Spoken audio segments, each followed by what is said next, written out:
हाँ प्रिय बच्चों, हम आपको गुणनखंड विधि से इस समीकरण के मूल निकालना बताएंगे। देखो कितनी सिंपल विधि है, एकदम फर्राटे से करने लगोगे। देखो क्या करते हैं, ये गुणनखंड विधि है। गुणनखंड विधि से क्या इसकी विधि होती है, सबसे पहले x की 2 पावर होनी चाहिए, फिर x की 1 पावर होनी चाहिए, फिर x बिल्कुल नहीं होना चाहिए, और सबसे बड़ी घात 2 है, इसे कहेंगे द्विघात त्रिपद 1 2 3। ये 3 पद है 1 2 3 और सबसे अधिक घात 2 है, तो ये होगा द्विघात त्रिपद। और घटती घातें होनी चाहिए। कभी कभी बोर्ड में ऐसा आ जाता है 6 - 6 आगे आ जाता है और +x पीछे आ जाता है। अब बच्चा ऐसे ही करने लगता है तो बड़ा परेशान हो जाता है। इसलिए इस x को पहले इधर लिखेंगे और -6 हमारा ये रहेगा। हमने ये बता दिया है कि क्या हो जाता है। कंपटीशन में भी ऐसे ही आता है, लेकिन गलती हो जाती है। तो x² का जो गुणांक 2 है वो पहले यहाँ लिखो इंटू, फिर 0 बराबर से पहले जो संख्या है बगैर चिन्ह के, चिन्ह मत देखना, बगैर चिन्ह के ये देखो, इनका मल्टीप्लाई कर लो, कितना हो गया 12। अब इसके हम गुणनखंड करेंगे। गुणनखंड विधि यही है, गुणनखंड विधि ये है। अब इसके हम गुणनखंड करते हैं, इनके गुणनखंड करते हैं, इसलिए इसे गुणनखंड विधि कहते हैं। ऐसे करो गुणनखंड तो घट कर के आ जाए 1। यहाँ x के आगे कुछ नहीं लिखा तो 1 मान लेते, जैसे 1x लिखा तो आप इसमें 1 का अगर गुणा ऐसे कर दें, ऐसे 1 का इसमें करने बाद तो x का गुणांक 1 हो, तो ऐसा करो घट के आ जाए 1। तो इसके गुणनखंड हमारा देखो 4 या 12। अगर ये नहीं होता हम 6 दूनी 12 करते, ये नहीं होता तो हम करते 12 एकन 12 करते। ये तो 12 में से घटा 11, 6 में से 2 घटा 4 और 4 में से 3 घटा 1, तो हमारा यही सही है, घट के आ जाए 1। तो ये हमारा गड़बड़ है, ये गड़बड़ है, यही हमारा बजट अच्छा है। इससे ऐसे के ऐसे उतार लो, ये प्लस ऐसे ही लिख दो। जहाँ आपका 1 लिखा है दिखाई नहीं दे रहा, वहाँ 1 नहीं लिखेंगे, कोष्टक लगा देंगे और x ऐसा ही उतार देंगे, माइनस ऐसा ही उतार देंगे, 6 ऐसा ही, इक्वल ऐसा ही और 0 ऐसा ही उतार देंगे। जो इसका गुणांक यहाँ लिखा है वो यहाँ नहीं लिखेंगे, यहाँ लिखेंगे 4 - 3। यहाँ गुणांक का चिन्ह है 4 - 3, तो 4 लिख दिया और -3 कर दिया। पीछे का जो चिन्ह है ये वाला यहाँ आ जाता है, ये चिन्ह हमारा इस जगह आ जाता है, याद रखना। आगे से प्लस का गुणा दोनों में होगा और पीछे से x का गुणा दोनों में होगा। ये यही लिखेंगे 2x² प्लस ये 4x प्लस ये 4x हो गए, प्लस माइनस का गुणा करेंगे, माइनस रहेगा और 3x हो जाएगा, और ये माइनस के 6 लिखेंगे और इक्वल 0 लगा देंगे। अब आपके 2 ये बन गए, एक जोड़ा ये बना, एक जोड़ा ये बन गया। इनमें अभिकृत की 2 है, 2 कॉमन लेंगे, 2 का इसमें भाग चलाएगा, इसमें चला जाएगा, आपका 2 हो गया। और x की ये 2 पावर है, यहाँ x की 1 पावर है, तो कम वाली पावर ये कॉमन ले लेते हैं x। तो आपका 2 का भाग 2 में गया, एक बार 1 लिखो, मन लिखो, और x की 1 घात इसमें से कम हो गई है, x लिखेंगे, प्लस यहाँ आ गए, 2 का भाग इसमें दे दो, 2 बार चला गया, x पूरा निकल आया यहाँ, ये। अब आप x के साथ 1 अच्छा नहीं लगता है तो ना लिखो, कोई बात नहीं है। अब जो यहाँ चिन्ह आता है वही कॉमन ले लिया जाता है। और अब हमारा कोष्टक में x बचना चाहिए, या कोई अंक संख्या ना बचे। तो x बचने के लिए ये हम नहीं बचाना है, तो हमें ये 3 बाहर कॉमन निकाल करके फेंक देंगे। तो यहाँ पे हमारा x पड़ा रह जाएगा। अगर माइनस कॉमन लिया है तो ये प्लस हो जाएगा, माने ऐसा चिन्ह आ जाएगा। ये माइनस है, एस टाइप का बन जाएगा। अगर माइनस कॉमन लिया है ये वाला तो ये चिन्ह बदल जाता है, और 3 का भाग इसमें दे देंगे तो 2 बार चला जाएगा, और कोष्टक बंद कर देंगे, बराबर लगा के 0 लिख देंगे ऐसे। अब ये दोनों कोष्टक अगर आपके बिल्कुल सेम मिल गए तो ऊपर एकदम बिल्कुल ओके है, 100% ओके है। अगर ये कोष्टक समान नहीं आ पाए तो आपने कहीं गलती कर दी। तो जो 2 कोष्टक समान है इनको निकाल के बाहर ले लो। आपका बचा क्या, 2x - 3 बचा, और इक्वल ये चल रहा है 0। अगर 2 कोष्टकों का गुणा 0 है, 2 कोष्टकों का गुणा 0 है, या तो ये 0 होगा या ये 0 होगा। ये 0 होगा तो 0 गुणा इसमें करेंगे तो 0, यदि ये 0 होगा तो 0 गुणा इसमें करेंगे तो 0। तो ये यदि कर लेंगे अलग अलग, यदि x + 2 = 0 तो x का मान निकालेंगे, ये प्लस के 2 उधर ले जाएंगे तो माइनस के 2 हो जाएंगे, आपका एक आंसर ये आ गया। एक और करेंगे, यदि ये 2x - 3 = 0 तो 2x यही छोड़ देंगे, 3 को उधर ले जाएंगे, चिन्ह बदला, यहाँ 2 का गुणा हो रहा है तो -3 में इस 2 का देंगे, ये माइनस का उधर जाएगा प्लस हो गया, और प्लस होने पर ये 2 का लग गया भाग 3 बच गया। आपका ये एक आंसर आ गया। ये माइनस का है तो उधर प्लस का, माइनस का है प्लस का हो जाता है, प्लस का है तो वो माइनस, और जिसमें x में गुणा हो रहा है वो लास्ट में भाग इधर दे दिया जाता है। बाद में लिख देंगे, आते हैं समीकरण के मूल, समीकरण के मूल जो आपका एक x का मान निकला था वो लिख दो, तथा एक x का मान और निकला था वो लिख दो। यही हमारा आंसर आ चुका है। इसे कहते हैं समीकरण के मूल। मूल के द्वारा इसको माने गुणनखंड विधि से इसे हमें हल करना होता है। ओके, वीडियो को आप रोक करके इसे आप लिख सकते हैं। अब हम थोड़ी देर में अगला खंड देखेंगे। मूल की परिभाषा तो आपने जान ली। क्या है मूल की परिभाषा? ये मूल की परिभाषा है कि किसी समीकरण को हल करते हैं तो उससे जो x के मान प्राप्त होते हैं इनको समीकरण के मूल कहते हैं। ये है हमारा आंसर।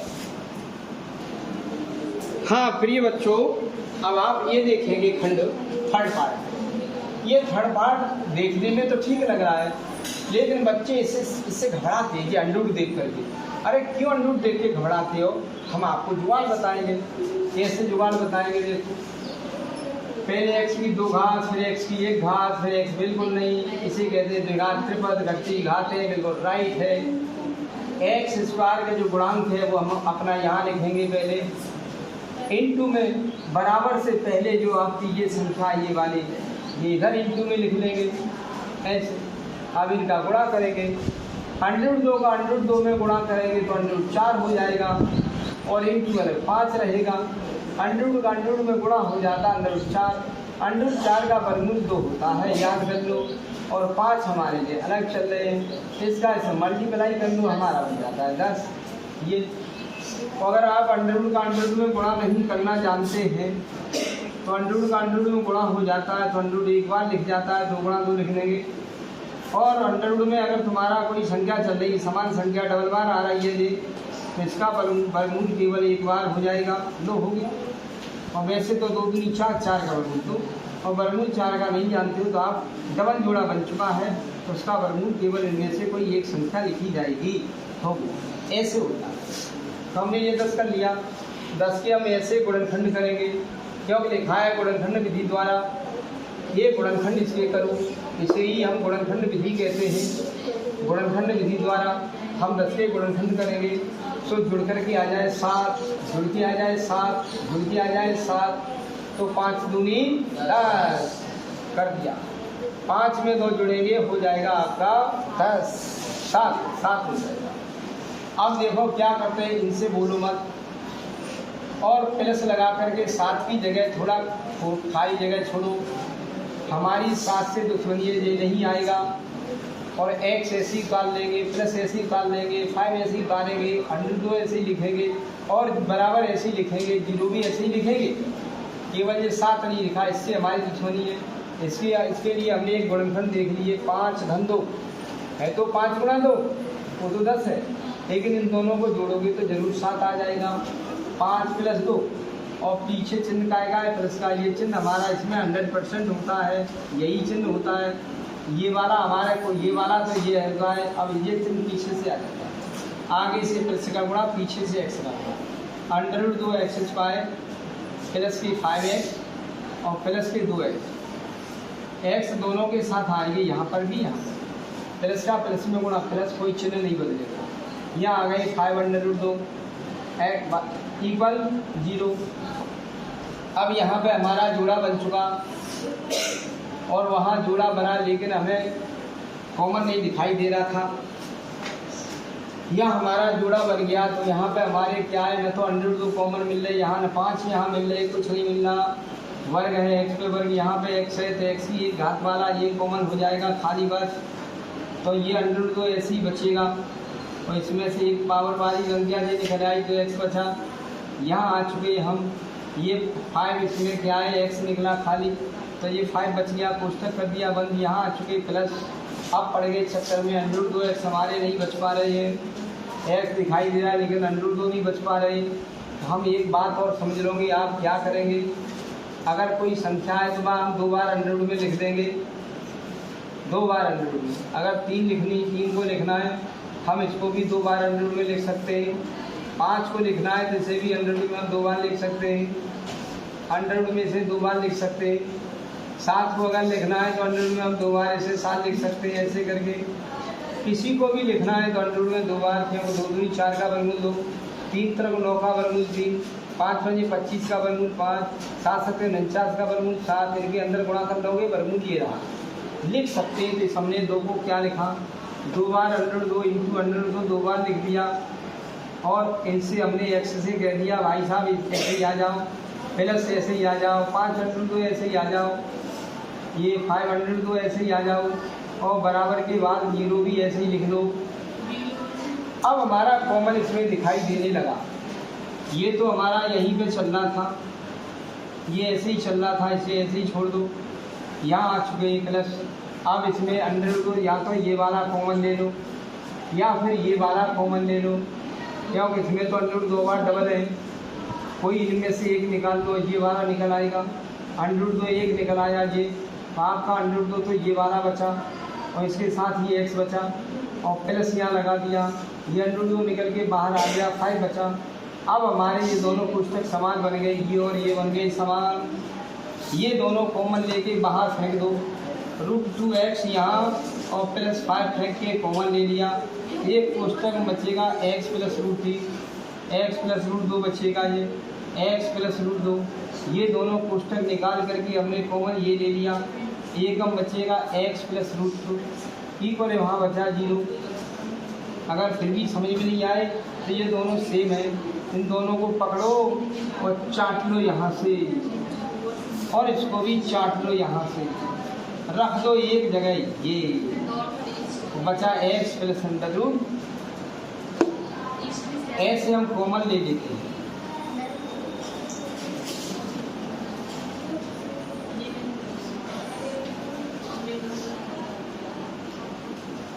अब 2 कोष्टकों का गुणा 0 है, या तो ये 0, यदि √2x प्लस 5 इक्वल 0 तो ये यहीं छोड़ देंगे हम इसी जगह।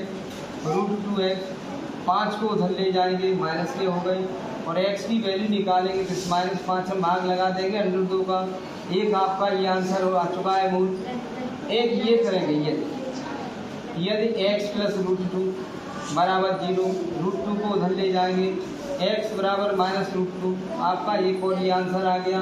बाद में लिखना चाहो तो अतः समीकरण के मूल, समीकरण के मूल हो जाएंगे हमारे।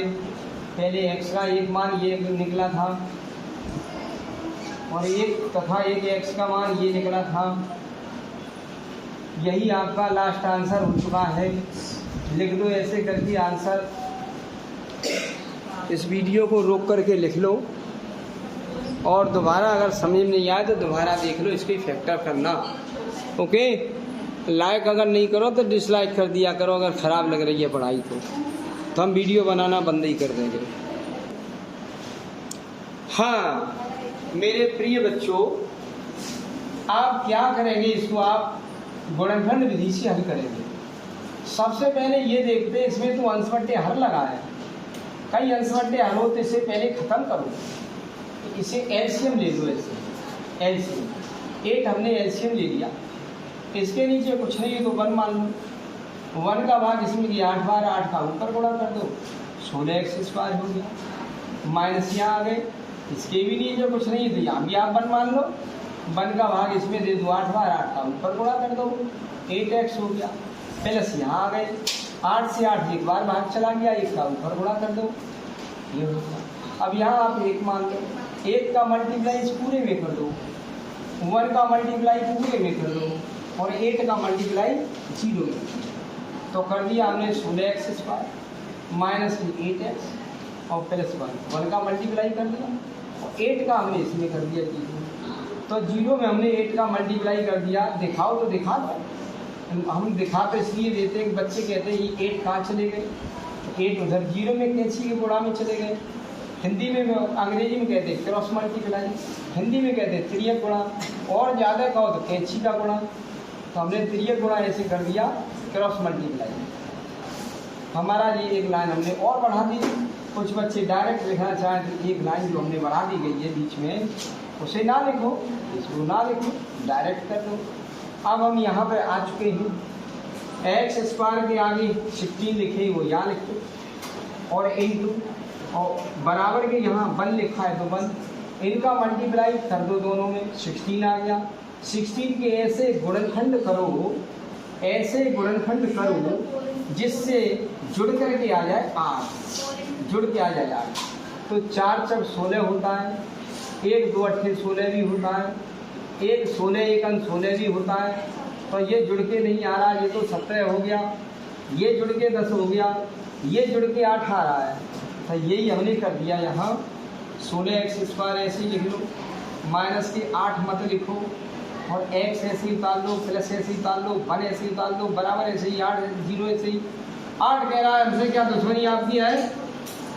तो आपने हमें नहीं लिखा, अरे तुम्हें तुम्हारा बजट तो ये रखा है 4 + 4 रखा है, वहाँ हम ये लिखेंगे 4 + 4, माइनस का आगे से दोनों में गुणा और x का पीछे से दोनों में गुणा, ये ऐसे ही उतार दो 16x² माइनस के 4x और माइनस का अंदर गुणा करेंगे, चिन्ह बदल जाएगा, माइनस का प्लस में गुणा माइनस होता है, 4x ये हो जाएगा, प्लस यहाँ आ गई 1, यहाँ आ गए बराबर 0, माइनस का खाली इन दोनों में मल्टीप्लाई होगा, ये रहा, x का पीछे से गुणा होगा दोनों में, 2 2 के जोड़े बना लो, एक जोड़ा आपका ये बन चुका है और एक जोड़ा हमारा ये बन चुका है। तो ये जोड़ा में कुछ कॉमन दिखाई दे रहा है, 4 से ये भी कट जाएगा, 4 से ये भी कट जाएगा, 4 हो गया और x² यहाँ x है। x जब आप कॉमन लेंगे, ये कम घात वाली कॉमन लेते हैं तो वो यहाँ आ चुकी है और 4 का भाग इसमें दे दो 4 बार, एक घात इसमें से निकल के आ गई है, x यहाँ आ गई माइनस, 4 का भाग 4 में चला गया एक बार और x पूरी निकल के ये आ चुकी। कोष्टक कर दो बंद, यहाँ आ गए, यही कॉमन लिया जाता है। अब हमें हमारी कोष्टक में 4x बचे, 4x पहले से तैयार है और पीछे 1 बचे, 1 भी तैयार है, माइनस हमारा चिन्ह ये बदल ही देगा।